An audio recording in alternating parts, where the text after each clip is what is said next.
Thanks. All right, good evening. We'll go ahead and open the hearing for the North Platte Board of Education budget hearing. Sheila, can you call roll call? Angela Blasey, Joanne Lynn Green, Present. Skip Altick, Present. Cindy O'Connor, Present. Emily Garrick, Present. Matthew Peterson. Present. I would entertain a motion to excuse Angela Blasey. I move to excuse Angela Blasey from this hearing. I'll second.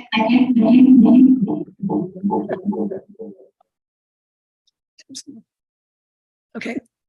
Joanne Lynn. Green. Aye.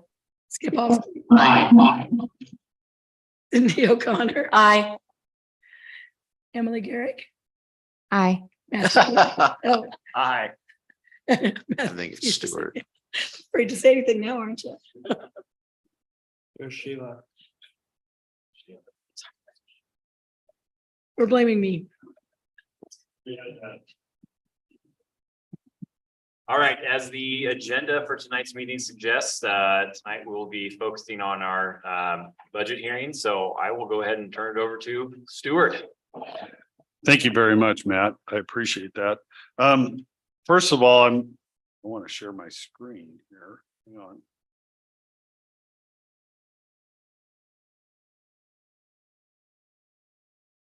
on. In front of you, you have the notice of the budget hearing for North Platte Public Schools.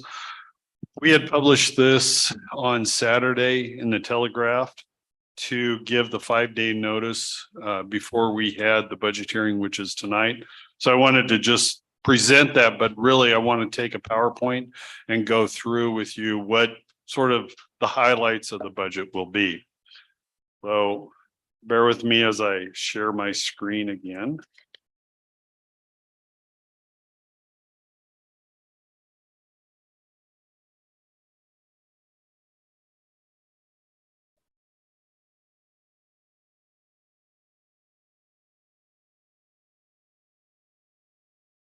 Okay, this is PowerPoint that I put together for the 23-24 budget that we have been discussing over the course of the last year.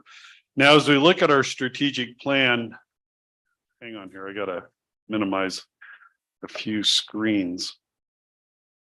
How do I minimize some screens, Brian? Or Charles? Because I want to see it all while I'm talking. There we go. Sorry. Just you had to come over here. So first of all, we have our strategic plan that we put together that we follow each and every month as we talk about the budget. And we look at our spending and revenue patterns over the last 5 years. We look at our revenue sources that we have, how it affects state aid, as well as how it affects our overall budget that we're putting together.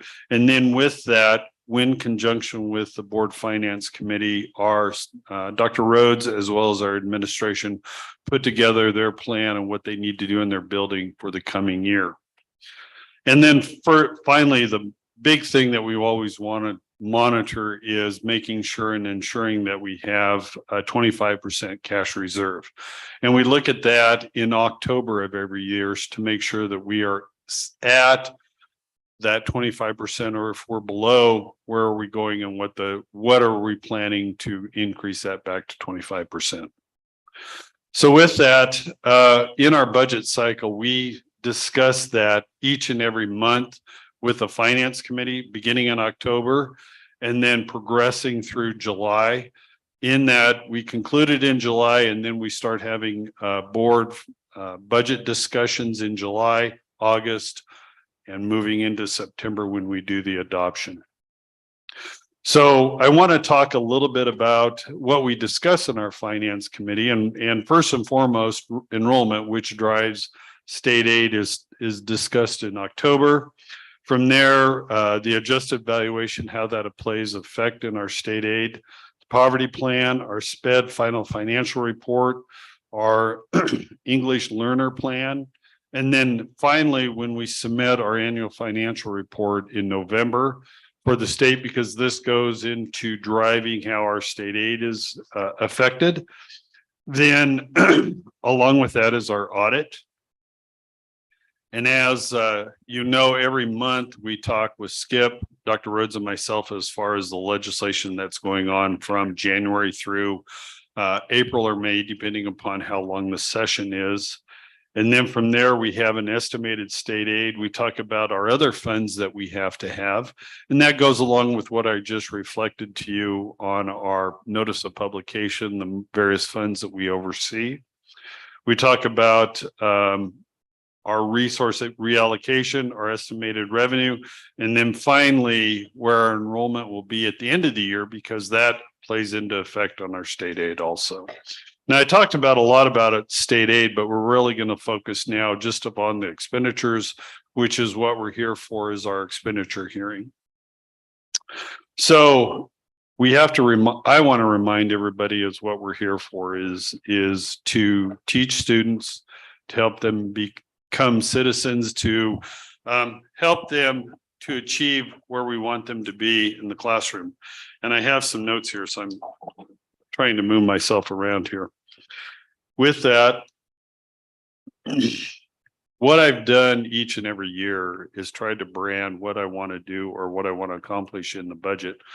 For the 23-24 budget brand, I identified that as instructional transition or instructional innovation, because what we're trying to do with our teachers, with our students, is create that instructional environment so our students can achieve and be successful with our test scores, with our educational plan, with our teachers. So with that, what is instructional transition or innovation? One is we have Get Our Teach On, which working with Vicki and Lindsay and the teaching and learning department, we want to continually provide professional development for our teachers. Second of all, in ADCO, each and every first and third Wednesdays, we have adaptive work that we put together for our administrators so that they can then be successful and carry that back to work with our teachers in the classrooms. Next, we know during the summer we have curriculum work, which number one looks at what the state is driving as far as changing their requirements for various curriculum, as well as just enhancing what we're wanting to do in the classroom for various curriculum. And we could look at math, we could look at science, we could look at social studies. And then also we have one day out a month at this point in time that really drives home what our professional development can be for our teachers to help them be successful. So I also look at instructional transition or instructional innovation is it came to me years ago, but we talk about business and we hear about we want to be more like business. Well, business looks at research and development to help build that product of what they're wanting to do. Well, we don't have products, but we have minds of students that we want to develop each and every day in the classroom, as well as where do they want to be in 13 years. So when you look at that, what we're trying to do is put 4.5% of our budget toward that development of our students in the classroom so that they can be successful and they can move or transition between each grade level and be on grade target where they want to be in the classroom. So I look at this is our investment into student learning. So for the 23-24 budget, you can see the various funds that we operate. 10 different funds, and we could go through and identify all the funds that we do, but the big ones are our general fund, our special ability fund, and our qualified capital purpose fund. Those three funds really drive property taxes in North Platte Public Schools. Obviously, our bond fund was from Lake Maloney. Depreciation fund is just allocations from the general fund in support of various products, whether we're putting money away for curriculum and development, or we're putting money away for computers for our students, or we're setting aside money as businesses do to rebuild our infrastructure that we have. Employee benefit fund is just items that, for example, in our teacher negotiated agreement, we have our sick leave incentive program that we pay for staff members as they retire out of there. And then we backfill that from the general fund. School nutrition, very simple note. That's what we serve for breakfast, lunch, and our snacks in our buildings. Activity fund, you see that all the time going on, and we're having one tonight, which is our volleyball is going on. And then our cooperating fund, that's sort of a fund where we work with other entities such as Head Start or Ladybug Crossing, and we share in the costs of a building.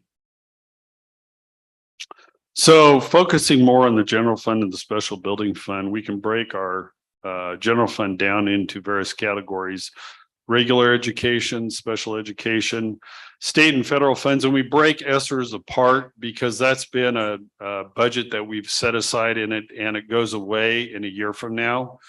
In that, we know that we're down now to the remaining funds, which is ESSER 3, and that'll conclude in September of 2024. The big projects out there are some staffing as well as HVAC at Eisenhower, and we're going to conclude that. In our building fund, we have the regular budget that we're allocating. We have some carryover dollars this year that's going to go toward our Performing Arts Center and improving the lighting and sound there. And then finally, like I discussed, the ESSER dollars, which goes for HVAC, which is at Eisenhower, and we just concluded. We're concluding McDonald. We still have a few minor things to clean up. So within our general fund, how is that broken down? And that's the big thing that everybody asks. And as we look at it with salaries and benefits, it's 81%.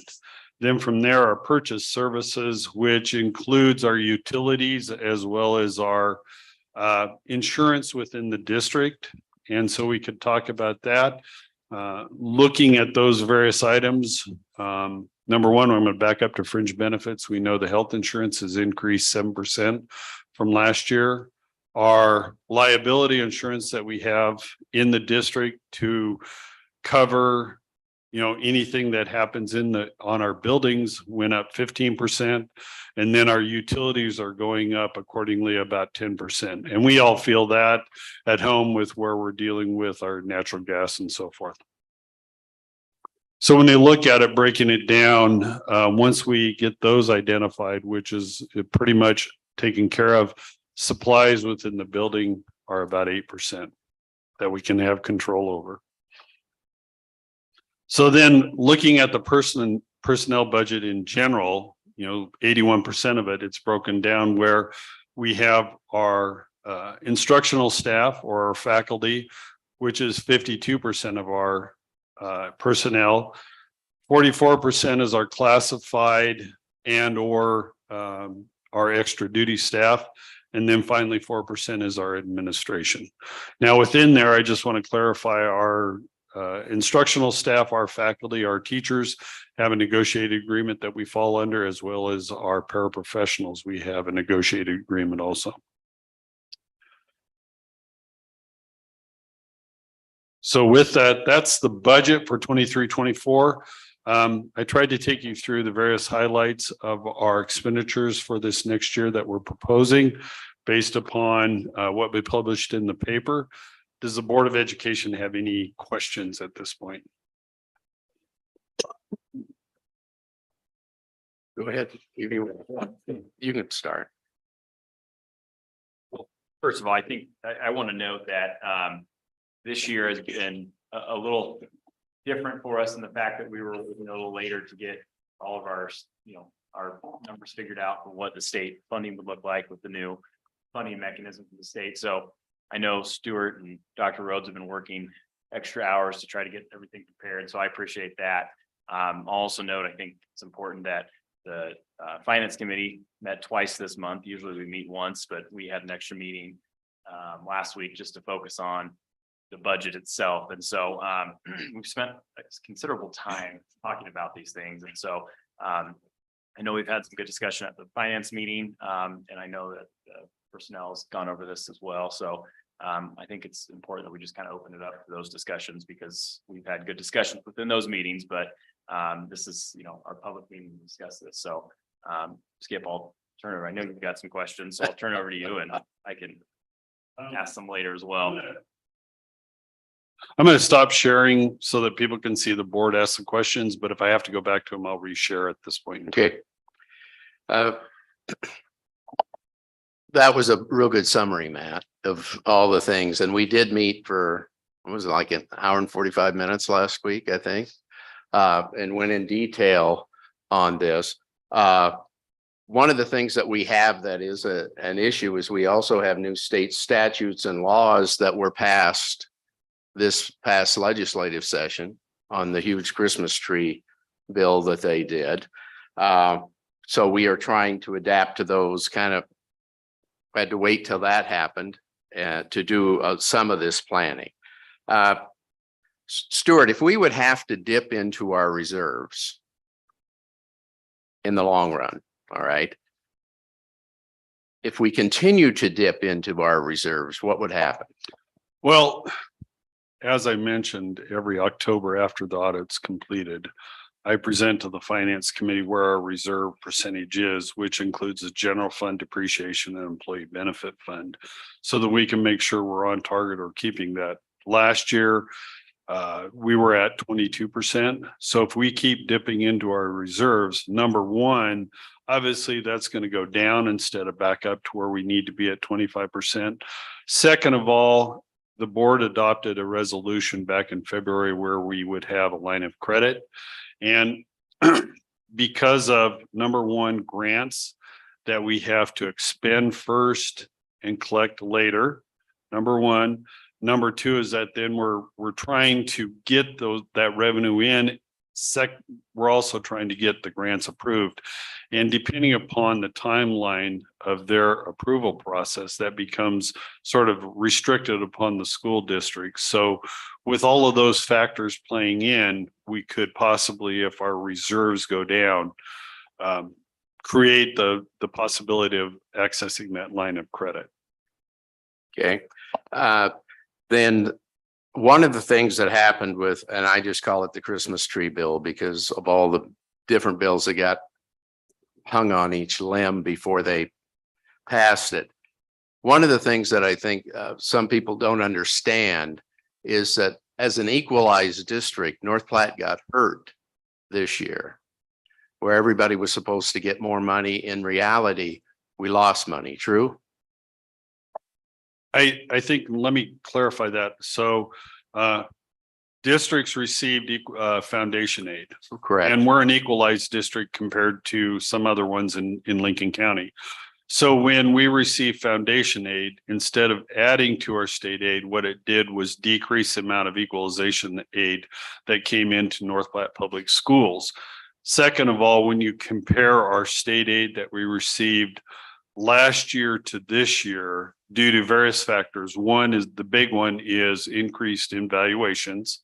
Second of all is we've been discussing our poverty plan on how just because of the state trying to get information from the federal government, we weren't able to increase our poverty need side of the formula. And then third is that we knew we had a decrease in enrollment this last year. So with those three factors, we saw a decrease in our state aid of 708,000. Okay, that answered my question. Is that, sorry, Skip, I've got Go ahead. an No, add-on question to that state aid question. Is that including special education funding, or is that making up the difference of what we've lost in that funding? on the special education funding side, that one will come into play in December. So what has to happen now is that we will complete the year end, and then we'll turn around and submit our SPED final financial report by the end of October. After that, they'll go through and determine how much funding we'll receive, and we'll start receiving that funding at 80% that the governor had passed, starting in December over a course of 7 months. So no, that need side of the formula doesn't include the special ed funding, but we did try to plan accordingly within the revenue side of the budget for some money coming in from the state. Does that Okay. explain? Yes, because Okay. that special education funding, if I remember right, is around 1.9 million. Is that correct? So Yes, that would yep. be, I mean, potentially if that's new money that we didn't have before. Yes, it's delayed, but it makes up some of the difference in what we're losing. What in we're the losing formula. in state end, Okay, correct. perfect. Is this going to have any effect on our negotiations with teachers for coming up for the next year? The way negotiation work for teachers is that, most of the time we know where other schools are falling within our array. And so we sort of plan accordingly. Now, we could get in a position where we say we don't have revenue or we don't have the funds to pay staff members at this point in time. If we would happen to go to the CIR, and I've only had the benefit of going, I think, 2 or 3 times. But in the process, one statement that's always been made is that revenue and support of the negotiated agreement is not discussed. It's more of where are you in the array and should you bring yourself up to that midpoint in the array. From there, they put that back upon the district and the school board to discuss how they're going to support those expenditures from the negotiated agreement. Which I all knew. I just wanted you to explain that so everybody could hear. No, I that. know that it's very important. But with that, but in the long run, over years, say if this continues to happen with the loss of the revenue, it could affect reduction in force or something like that, correct? Correct. Okay. I mean, Yeah, that was what I wanted to Right, get at. right. I'm not looking at this year, I'm looking in the long Long run, run. because if this would continue to happen, then with 81% of our budget tied up basically with employees and Right. their Right. teachers and staff, whether it's, Right. custodial staff, maintenance staff, whatever, and their benefits, Right, that could cause that to occur. correct.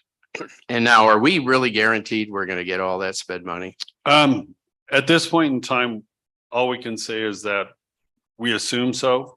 I think the piece can be discussed. They put money into the special ed reimbursement at 80%. I can't predict where our expenditures will be on special ed until number one, we start getting that data entered into the SPED final financial report and then analyzing it. Second of all, that's on the state side as far as how much they're going to approve of our expenditures. For example, last year, and I'm going off of rough numbers, not in front of me, but we were at about 6.2 million in special ed expenditures. We were approved at 5 million. So in that, they go through and identify expenditures that are not, we'll just say, allocated towards special ed. And so in that, they'll go through and identify it. So are we guaranteed the 1.9? I don't know. I just know that they said they were going to fund us at 80%. But when we start in December and I get that first payment, we'll at least analyze what the expenditures are at and where we should be. So I could say that, but I'm not going to speculate. Will we be or not be? That's the intent of the law. Well, yeah, I know. I understand that. But I know as in the past, the amount we received each month fluctuated greatly. Oh, Correct. Yes. So we'll just take this last year when we received our funding. Number one, we got about $310,000. Next month, we got about $310,000. Next month, we got 275. The next month, we had 225. So what they do is, number one, allocate a portion to you. And then over the course of the next remaining months till June, they reevaluate those expenditures and ensure that we're meeting that need and then paying us accordingly. So in that, if they allocated 308 million towards special ed and the reimbursement comes through, then we'll see 80%. But if expenditures have increased across the state, we could see that variance come through in special ed reimbursement. And I think that is really the unknown, Right. is until all the districts do their final financials for SPED, you really don't know what the number is going to be across the state. And so the increase, I believe, and correct me if I'm wrong, Mr. Simpson, that increase was based on 21-22 special education costs. Well, we know costs for 22-23 are greater than they were for 21-22. Now, I do believe, and we've had conversations with the governor says it's going to be 80%, and I do believe him. Now, whether that means they have to infuse more money into that specific funding, I don't know. I think the question is whether or not it'll be 80% year after year after year, because we've been in this long enough that we have seen over the years that percentage decrease based on what the budget is for the general fund at the state level. And so, 30 years ago, it was nearly 100% reimbursement, and it's currently about 43, I believe, is where we're at. One of the things that I'd like to maybe point out too, as well, Emily says that it's new money. It is, but it's not, because it's a reimbursement. And so it's just kind of, like So Refilling. the sped money is in arrears. It's not current. Correct. It's always in arrears. Mhm. It's kind of like with our state funding that is basically a year behind as far as the number and so forth, correct? Correct. Yeah. And, Emily had a good point too, is, is this special ed in the state aid formula? Not this year and not next year, but in 2 years, it will Yes. be in the state formulas. So when they go through and calculate, I want to say the 25-26 state aid, all of a sudden you'll have that additional dollar amount, whether it's 80% or whatever it is, in there calculated. So then all of a sudden, school districts across the state will be recalibrating how they're going to be expending their dollars. I had some additional questions, Go- Stuart, just you're fine. looking at the budget hearing and budget summary sheet, the breakdown of the different funds and the increases through the years. So I guess my basis for the questions, it's probably not a secret in this room that I'm not necessarily in favor of a large budget increase. And I want to clarify with that I know that we have a lot of our budget wrapped up in personnel. And obviously, as a former teacher, I want to clarify that I value our teachers and our staff very much. So that is not where my place of concern at all is coming from. But when you still have 19-20% of a large budget, you're still talking $10 million of other stuff.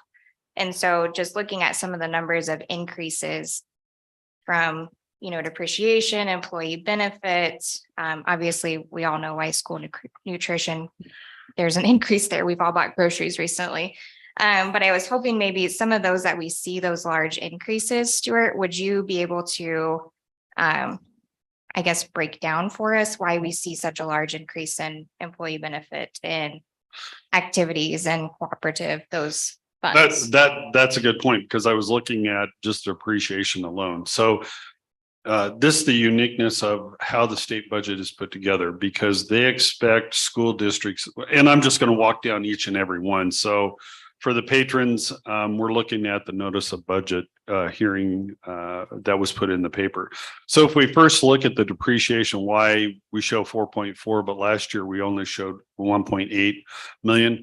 The requirement is that whatever you plan to expend in the depreciation fund, you have to collect the revenue. And so they show that as a total. Now, we all know when we look at the financial report every month is that we're not expending all the dollars. But the requirement at the state auditor's office is that whatever we show in revenue, we show in expense, and that's all it is. But then come every year, we always carry over dollars, but we can't show that, because that's why in the necessary cash reserve, you see the black box. So within the employee benefit fund, we show expenditures of about 110, but we have budget disbursements of 300,000. The only reason I put that one in there is that pending our negotiated agreement and the number of staff that can claim the sick leave incentive, I want to ensure that we have enough budget authority, because we'll just say, if I would put in there 100,000 like we have in the past, and all of a sudden we have 20 staff members retired that qualify for that, and I don't have the budget authority, then number one, I have to come back to the board and request that we increase our budget authority in our employee benefit fund for that. Same way with activities. The reason why I'm putting it at $2 million. 2 years ago, we had some of our students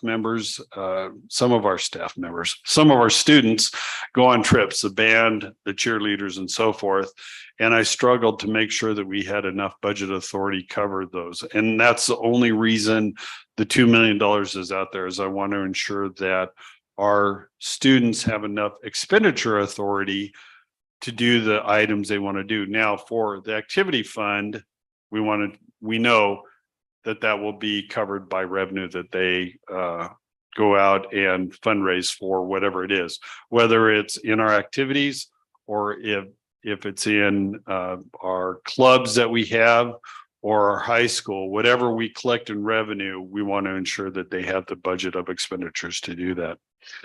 School nutrition, that all depends upon the number of students that are eating, number one, and number two is that just how much money we're going to get from the state and the feds in regards to reimbursement. So we make sure that we have enough money or enough budget authority once again to cover that.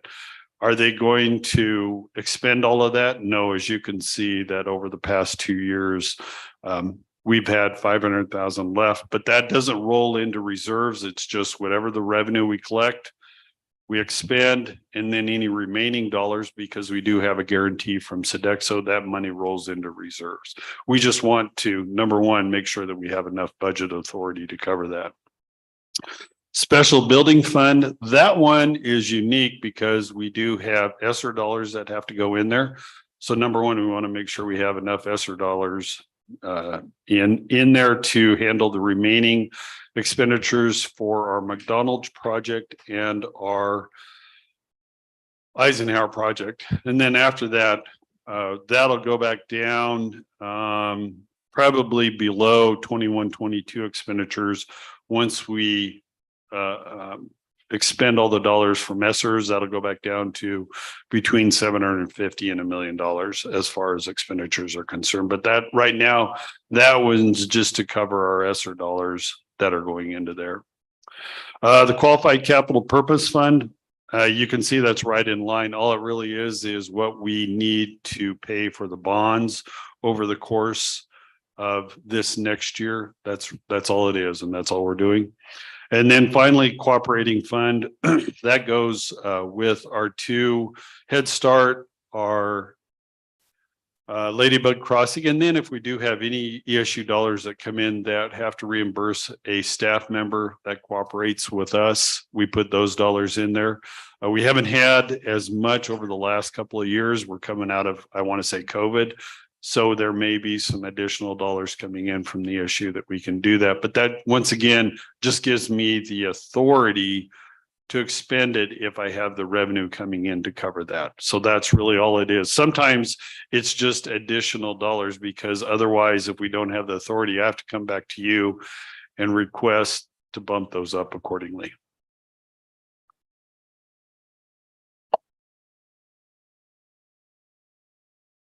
And Stuart, kind of along those lines, I know I think I had our first real in-depth budget discussion when we had our work session in, when was that, July sometime? And I know at that time, we kind of talked about going through the budget and looking at potentially places we could cut. I know you covered it with us in the finance committee, but can you talk about, is it forget the term you use, but the purchase services, is that the area where you kind of, I know the last couple of weeks you guys have really been looking at that. Can you talk about that a little bit? Yeah, a little bit on the purchase services. What we have there is that in the past, we've had to contract for services for Ed Sykes, as well as, I wish I would have brought that with me. Oh. I do. I got it. Give me a minute here.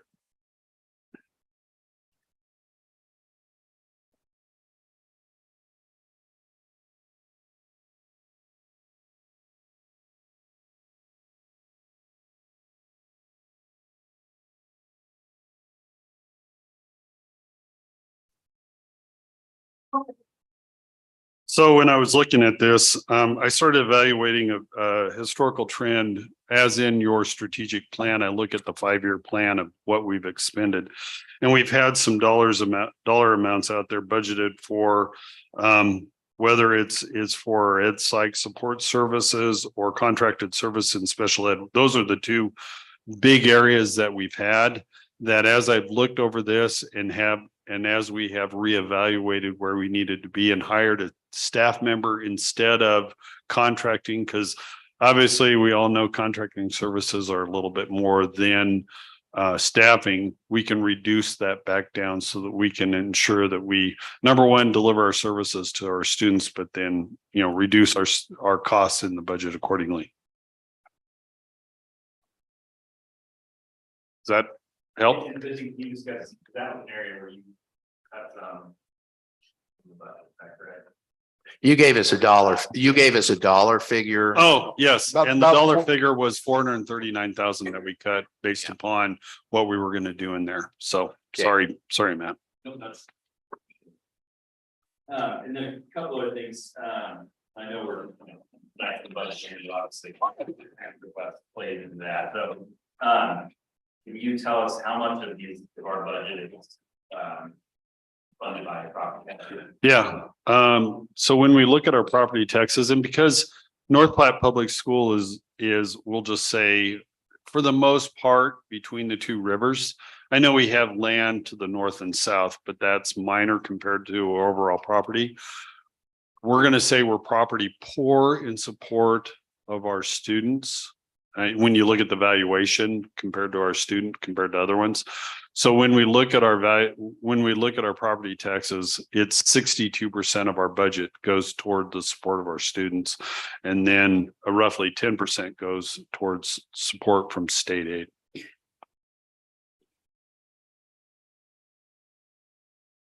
And then, while we're talking about the state, can you also, I know, Todd had a good article today about it. So can you talk a little bit too about how the poverty allowance this year, how things will over first by that. Started. We have to go back a couple of years on this poverty allowance. So a couple of years ago, what happened with the state and what was going on with COVID, the federal government came out and said every student can eat for free, and we got a reimbursement accordingly that came into the nutrition fund. Well, when you get to eat free, you don't need to worry about submitting our free and reduced forms. So in that, our poverty numbers decreased accordingly because parents did not have to fill out that form for the past 2 years. And then all of a sudden this last year, they started to have to do that. Well, they're increasing that, they're increasing and filling out those forms, but the state didn't have enough of that information for them to calculate that. So they're looking at the federal government in support of the free or in support of poverty, so to speak, because then they can get those numbers from the Fed. They weren't getting that information. I do want to say is that they finally got that information, but they got that information now instead of when they had to certified state aid. So what that means is that they're going to do a respin on our state aid formula come June of next year, and we'll probably get a adjustment that'll come in the form of our state aid for the 24-25 school year. But it won't help us this year. But it won't help us this year. No. So ultimately down the road between education reimbursement and hopefully this poverty allowance kind of correcting itself, the future looks better for our state. It should look better. We always want to look at the bright side and positive that we should be increasing in our state aid support to North Platte Public Schools. I think to add on to that, so the poverty allowance goes in on the need side of the formula. And 21-22, our poverty allowance was almost 4.9 million. And so just when you look at those 2 years, the poverty allowance for this year is just a little bit over 4 million. So we've lost $900,000 on the need side, which again, and Mr. Simpson said this, then that decreases the amount of state aid for us. Now, if you look at what we code in poverty for this last budget, we probably coded 5.5 million, 5.7, 6.4. 6.4 million is what we spent on poverty. But according to the state, because they didn't have good data, they said our allowance was only 4 million. So that's kind of the wall that we're up against with the poverty allowance. And hopefully we do get real data as we go through this year, and then we'll see that adjustment for the following school year. And that was one thing, as Dr. Rhodes was talking about on poverty, that's one thing that we have to do every year come September, October. We have to submit what we think we're going to be expending in the 24-25 school year for poverty. And we always want to increase that because obviously on the needs side of the formula, it really does help you in support of what we want to do educationally in the district. So increasing that is appropriate. But yeah, when you get hit by almost $1.5–2 million decrease in support on poverty, that really does play a significant effect on our needs side of the formula. Correct. But when he asked how much it was, the only reason I know that is that every year school districts are required to make sure that they meet the what they said they were going to be expending in poverty and EL programs. And so the only reason I know that is I was making sure that when I report the expenditures on our annual financial report, did I meet or exceed what they had said I told them 2 years ago? And I was looking at it and I was like, oh, 6.4, I'm good, I'm covered. But I always want to make sure that we have expended those dollars because otherwise we could be caught, okay, are we addressing everything in our poverty program? Stuart, what are some of the things that are considered expenditures that In are, the poverty? yeah, in the poverty? Well, it's interesting because when they first implemented the poverty program, they came out and did an audit by NDE because they just wanted to see what school districts were expending. It was just mostly I called an audit. It was mostly a review of what you're doing, and they said, well, you can increase that based upon your poverty numbers that you have in the community and in North Platte Public Schools. So I was like, oh, okay, well, I didn't know that. So if you look at where we have been compared to our poverty, and I'm getting around to your question, so trust me. We were at 2.3 million and we've increased from there to almost 6.4. So with that, I started to identify it. So we can say, number one, because of our title program, we have at least 4 schools that are dealing in poverty. So in that, all of their resources go in to support our poverty program. So that's one. 2 is that, even though we don't have a title school at McDonald or Eisenhower, we still have that para support that goes into there to support students in the classroom in their learning and to help them come back up to grade level. So I look at all of the paras that are in that building toward them going into there. So I put that in there. Well, then obviously our SROs that we have in the district, that goes into supporting and securing safety and security. I put them in there. I also then turn around and say, okay, we're providing free breakfast across the district. I'm not identifying what is happening in the classroom or in the household. I'm just saying, I want to ensure that when students come to school, they can have a breakfast, and then we've taken away that barrier. Well, taking away of that barrier is part of poverty and ensuring that they can come to the school and learn accordingly. The other thing is that the CEP program that we've identified at 5 of our schools, once again, has to come out of that poverty because once again, we're supporting our students in what they're eating in the building. So those are the big big rocks that we do in our poverty program. Stuart, I could probably do the math on this, but you're the numbers guy. So our general fund is obviously our biggest fund. What percentage of our overall budget is the general fund? I mean, I guarantee if I do the math, it's not gonna be right. Well, So, I will tell you, I'm going to bring something up and ensure that I do the math correctly for you, because I don't want. What I'm doing is I'm bringing up the spreadsheet of our budget so that I could just quickly do that instead of trying to do it on my phone or whatever else. And I want to assure that I do that correctly and report to you. So hang on here. So I'm going to give you some multiple percentages, if that would make.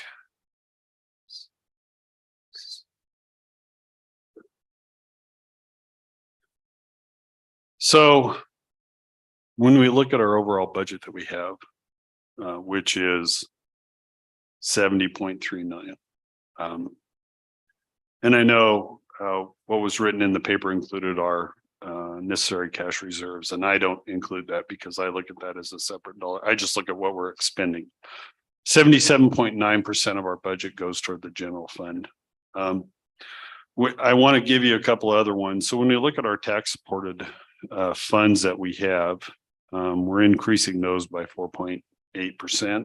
When we look at our overall funds that we're doing, we're increasing everything by 4.62%. So our proposed budget for this 2023-2024 year is, depending on, we're looking at tax supported versus overall, we're between 4.4 to 4.6% increase is what we're proposing. For the overall funds that we have to manage, yes. And so when we look at that, you talked about, I mean, we've got utility prices that have gone up 13%. Right around in there. I know that no matter what, and I know the city tries to control what they increase patrons for, but on the other side, we all saw increases in natural gas extremely. So that's my biggest ticket right now, is how much is that going to increase? And that's sort of like, okay, what's going to happen when we talked about special ed, because come November, December, are we going to have multiple snowstorms, or we're going to have a mild winter? And we do not know that. So I'm trying to basically go back off of historical numbers to try to plan accordingly on natural gas. But for the most part, yes, it's going up around 13%. And that's, I think you said our utilities are around $1 million. Our utility, yeah. So this last year, we expended about 600,000 in electricity. I'm planning for about 700,000 in electricity just to cover ourselves.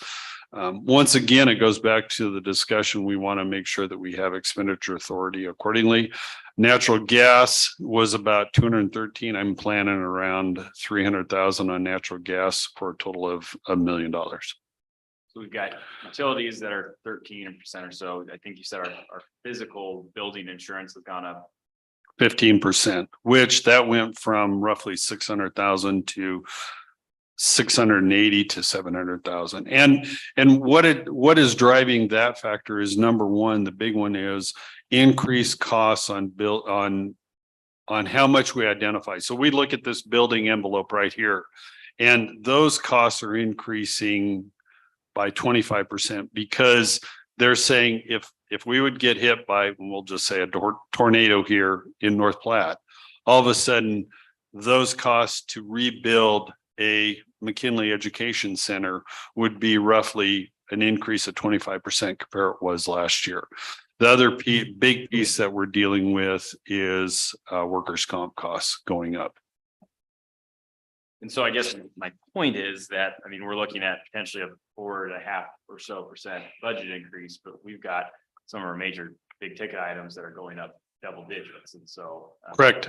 And then also too, I think I want to point out, as we look at fringe benefits for all of our staff across the district, the big one that we don't have a lot of control on, but because school districts are part of a group within Blue Cross Blue Shield called the Educators Health Alliance. And so with that, all school districts belong to that. Those costs increase by 7 to 7.5% this coming school year. And we'll know what it's going to go up next year come in October, November. So they always get it out early, but we knew going into this budget season that no control of ours, like with utilities, like with insurance, we're going to increase our fringe benefits by this next year by 7% at least. And then So, we will have to start to negotiate for next year in November. Correct. so do you have like a dollar amount for what the insurance was last year versus what it's gonna be this year? I know you gave us percentage, but do you have the figures? Yes, and once again, I'm going to bring up a spreadsheet, so it'll be a minute here. Oh, I know where it is. So what I try to do every year, because I am concerned about how I budget, I try to project out where it is. And so I do look at our expenditures, and especially our salaries and fringe benefits. And I believe I brought it, I put it out there.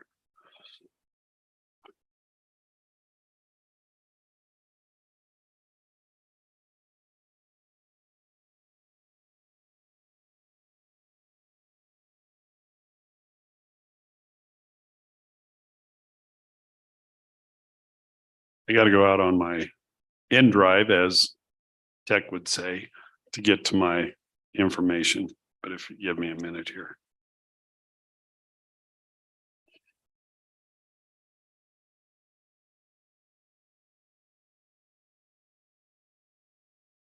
So, when we look at our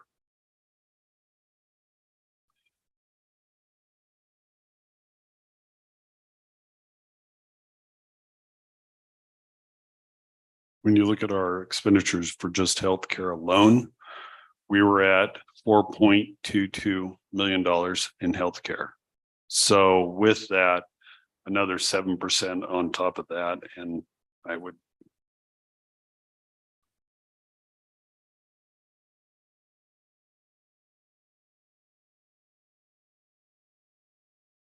that's another 300,000 that we're going to go up just automatically based upon that. And second of all, I'm going to look over at Kevin. He hired 47 staff members. I do not know on them, are we going to need all full family?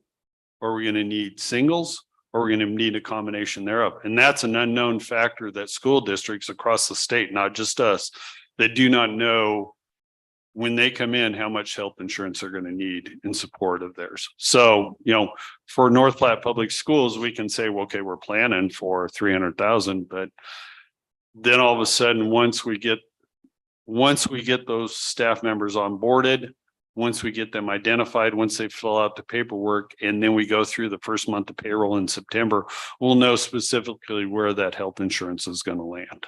So. This might be a silly question, but this is my first year You're going fine. through all the budget stuff, so Yeah. I'm gonna ask it anyways.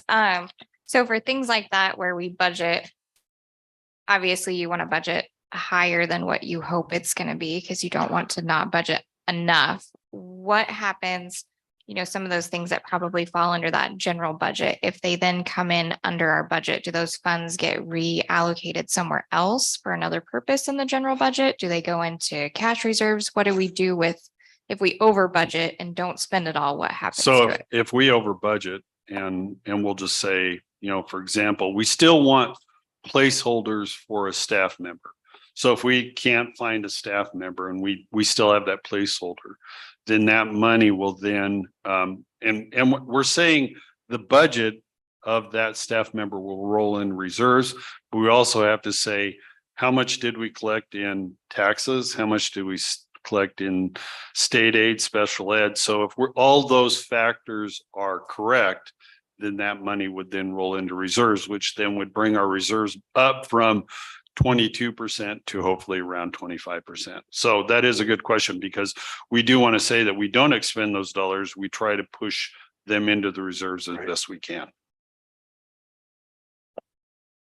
So I don't have a question, but I just wanted to point out on the utility side of things that I feel like the school district has been doing really well in trying to save money there by upgrading our lighting to LED.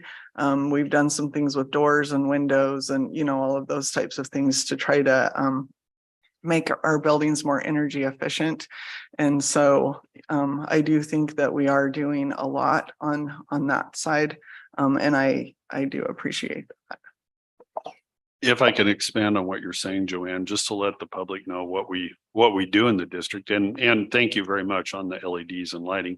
The other thing that we do control is, and I could look at Skip or Dr. Rhodes when they were at the high school or Adams, we try to control the amount of temperature that's in a room within a certain degree because, you know, we don't want, you know, a thermostat turned up to 80 and then all of a sudden walk away and then we're running that heat. So we try to control it as best we can. So when we have that energy going into the building, that we've controlled it in the best possible way. So thank you, Jan. I just wanted to clarify it a little bit. And one of the things we obviously mentioned our staff a lot, but another question we get is, okay, so we had a loss of 65 students, we'll say. Then we can't necessarily equate that to a reduction in our teachers because those 65 students obviously aren't at one building or in one grade.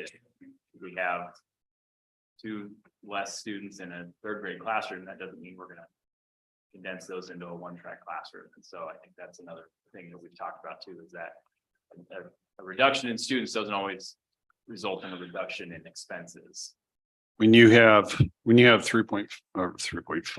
3,500 students in a district, when you get that reduction, you know, you can spread it across 7 buildings. If it's all elementary, you can spread it across 11 buildings, depending upon the grade. And it goes back to what you said, Matt, it could be 2 students in a classroom. Well, or it could be, if you're talking, you know, 13 students, 1 student in each building. And all of a sudden you haven't really touched anything in regards to what's going on. So when in cabinet, we really try to watch our enrollment and where it's going. And you asked really good questions. I want to say back in, March, April, and May when I was putting together some different ones in regards to enrollment, because you brought out a good point. We were seeing increases in elementary enrollment, but decreases at the secondary level. Well, it's great, but overall the net effect for me is this is what's happening. But, you know, we can't say, okay, great, we have 2 more students in every building, but less in the high school. And we just try to balance that out. But we look at enrollment across the district every week because we want to make sure that we have the staff members. Kevin wants to make sure that we have staff members in that classroom, as well as are we addressing the needs of the students in the buildings? So.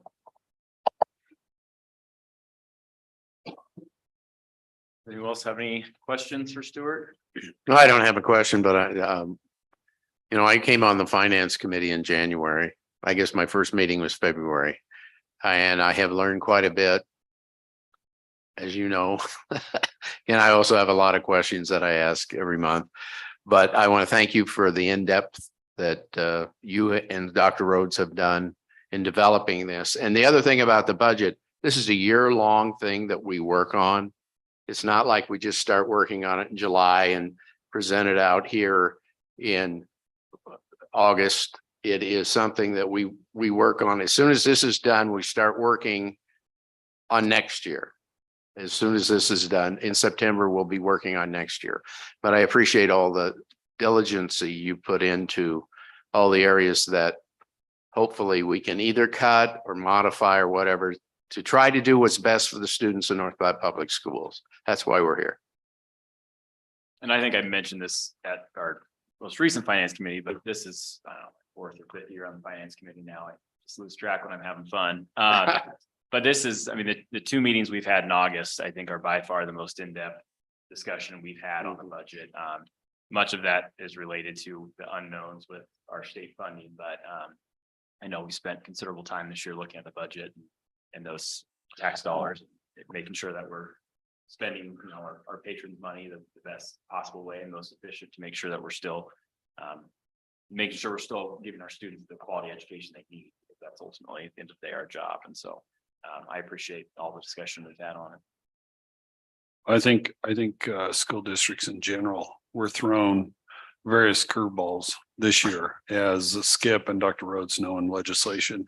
And so, you know, yeah, we somewhat had to step up, and I want to say thank you to the finance committee, because we've had to have more than enough meetings in regards to this budget and what's going on with it, because we're going into a period of September of the unknown from the standpoint of making sure, you know, we've addressed everything that's appropriate within what legislation came out, as well as, and it's dealing with, you know, the postcard, it's dealing with what we have in regards to a property tax request. And so we're having multiple meetings because we need to, and I got to say this, next year will probably be no different, because, you know, as we get closer into the legislation and closer next year, it's very time consuming, but I appreciate what you put into it. And, you know, as we go forward, we'll continually try to make sure that we bring as much forward as possible to you. Anything else? Okay. At this time, we'll open up for public comment. Public questions and comments may take place at this time. For tonight's public comment section, we're going to focus strictly on the budget that's been discussed tonight. Individuals who want to address the board may complete a public comment form with the date, topic, addressing, name, and address, and give it to the board clerk prior to the meeting. Sheila? I have none. Okay. Hearing no public comments, I would entertain a motion to adjourn. I move that we end our budget hearing. Second,